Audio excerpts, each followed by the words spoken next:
Es una imprenta. La primera imprenta fue la primera industria. La primera imprenta fue lo que despertó al hombre del medioevo y lo llevó al Renacimiento y a redescubrir las ideas clásicas europeas, lo que desarrolló la distribución y la expansión de la lectura y la escritura y del campo científico, del campo de las artes, la literatura.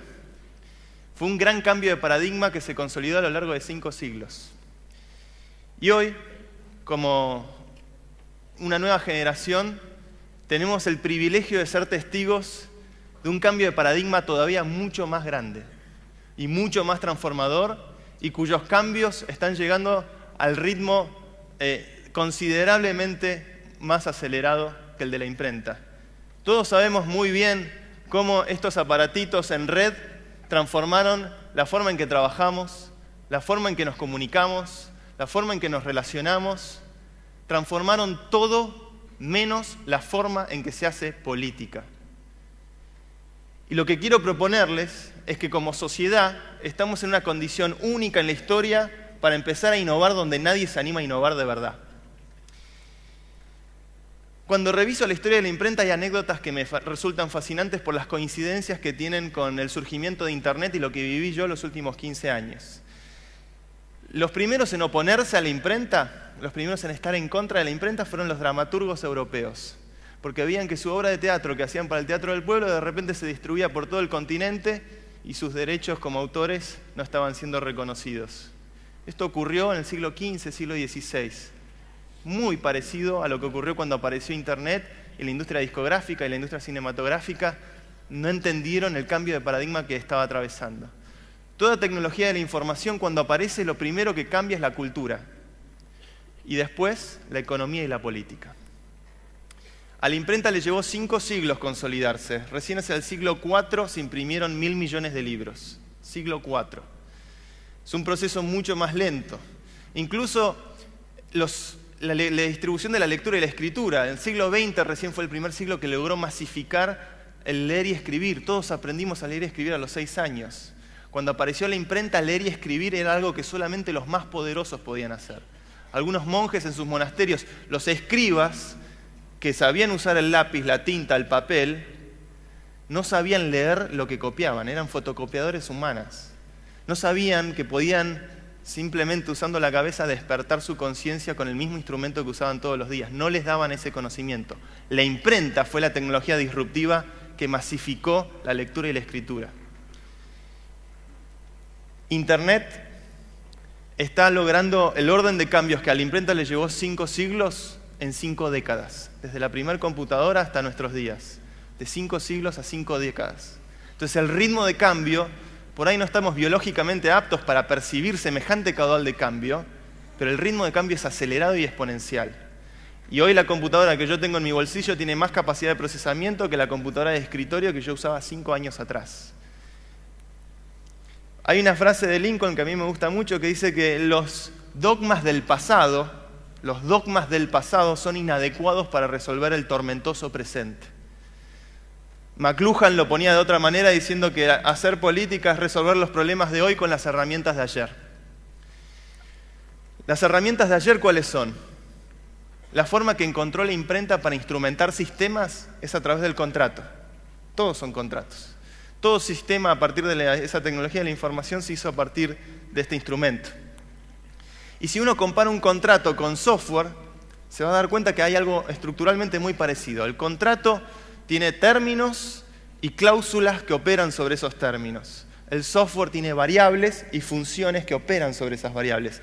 La diferencia está en que el contrato se ampara en el lenguaje humano, el lenguaje alfabético, y el software se ampara en el lenguaje lógico y está sujeto a la interpretación de una máquina. Una de las formas de contrato más influyentes en la vida cotidiana es el papel moneda. El papel moneda condiciona mucho la conducta de las personas y maneja todos los factores económicos en el día de hoy. Pero ya estamos empezando a ver tecnologías informáticas que están disrumpiendo el papel moneda. El Bitcoin, por ejemplo, viene a transformar por completo ese protocolo. Otra forma de contrato es la Constitución, las leyes, el Código Civil, el Código Penal, formas de código instrumentadas a partir de contratos que hoy han construido el concepto de Estado-Nación que nos gobierna desde hace 200 años. El Estado-Nación es un accidente tecnológico.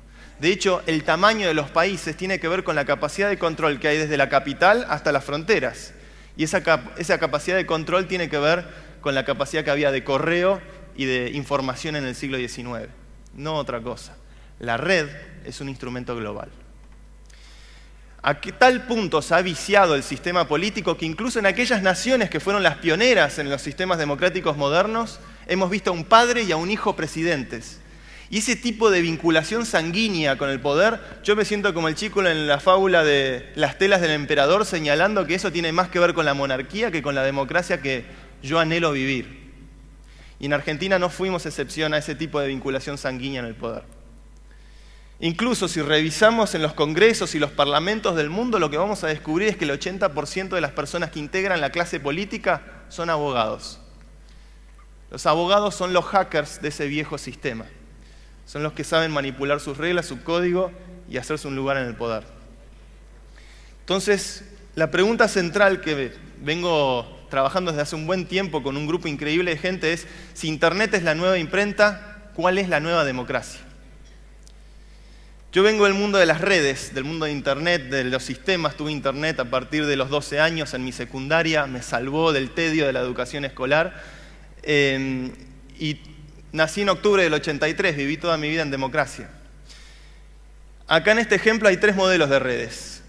El primer modelo es una red de uno a muchos, del rey al resto.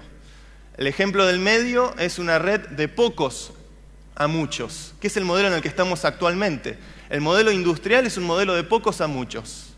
Pocos productores, muchos consumidores. El modelo mediático, pocos medios, muchos televidentes. El modelo político, pocos políticos, muchos ciudadanos. Hoy esa es la estructura de poder que nos gobierna. Internet se basa fundamentalmente en ser una red 100% descentralizada, 100% distribuida. Y eso, si ven este gráfico con atención, los puntos en los 3 ejemplos están en el mismo lugar. Están en el mismo lugar en los 3 ejemplos.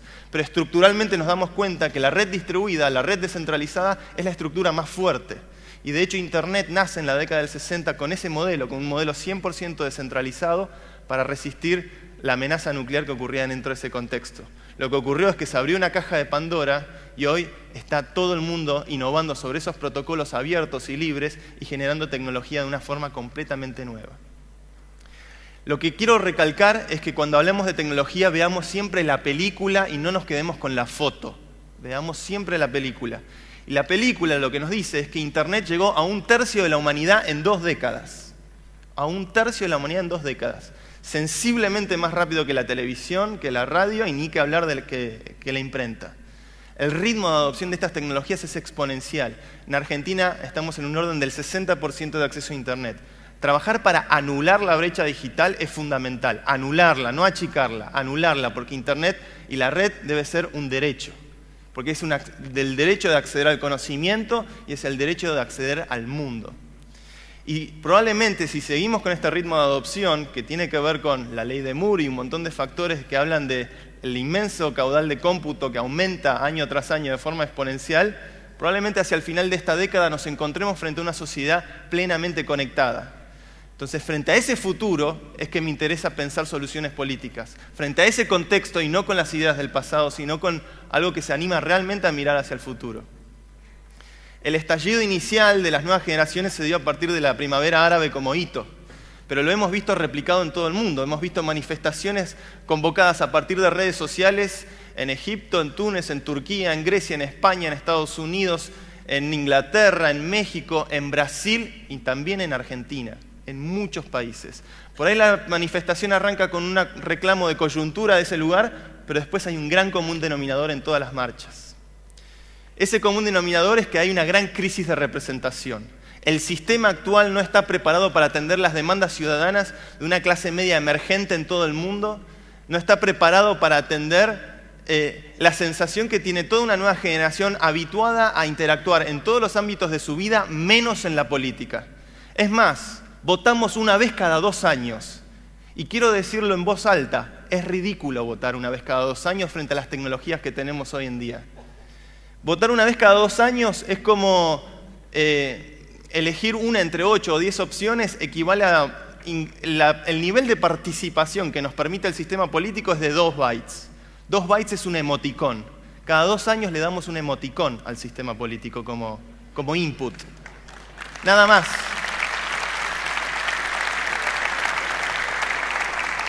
Y dentro de muchos años espero que todos podamos decir qué ridículo era votar cada 2 años. Tan ridículo como prohibir el voto femenino. Son derechos que de a poco vamos ganando como ciudadanía.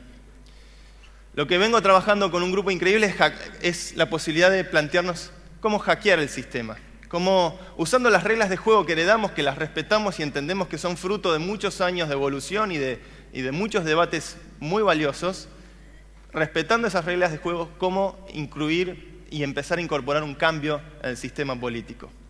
Y lo que nos propusimos es cambiar la herramienta. La herramienta que queremos lograr es muy simple, es aprovechar las nuevas tecnologías que usamos todos los días. De hecho, el primer país en el mundo en instalar una democracia online fue Islandia.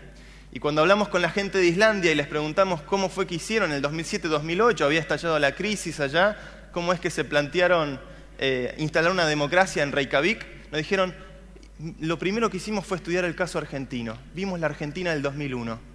Y veíamos que en la Argentina del 2001 estaba la gente con una cacerola, haciendo ruido. Y nos planteamos cómo podemos transformar ese ruido en señal.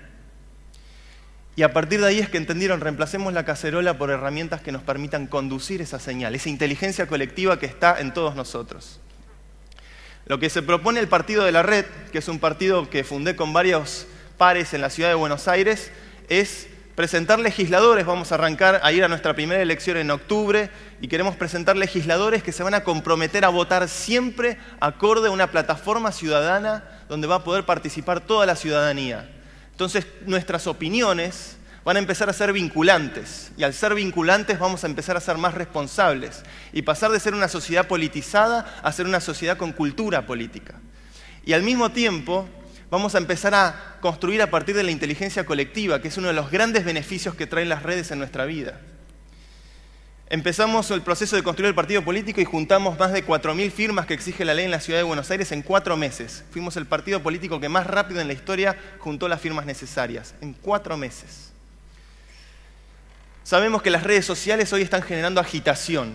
Nuestra propuesta es, pasemos de la agitación a la construcción.